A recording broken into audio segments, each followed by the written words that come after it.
ویسے حسد حرام سخت ترین حرام اگر بیاک انسان برونٹ پوک اس گو حسد یہ حرام ہے فرموک الحسد یأکل الحسنات کما تأکل الماء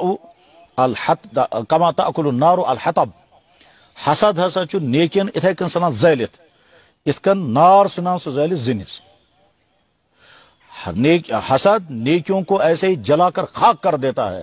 جس طرح سے آگ لکڑی کو جلا کر خاک کر دیتی ہے یہ کائنات میں حسد ساری کو برونٹ کو مشاتا نا حسد مطلب کو خدا ہم اس کیا جو تجھ سے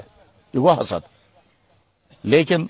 اگر اخ بچ وچان چھ بیکس ام کو زیادہ سبق یاد یہ زیادہ قابل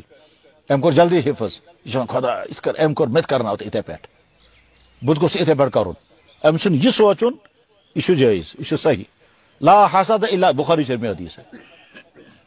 لا حسد الا الاثنين اگر حسد کرون چھو غبطہ اگر کرون چھو تیل پاس دون کرون آگو یس تین دینس میں بونٹ دراو تو غرض یہ کہ سو طالب علم جس نے قرآن پڑھا قرآن حفظ کیا قرآن مکمل ہوا یہ بہت بڑا سرمایہ ہے قیامت دو یہ ام سنس مالس سو تاج لگایا جائے گا اس کے سر پر ایسا تاج کہ سارے محشر والے کہیں گے یہ کو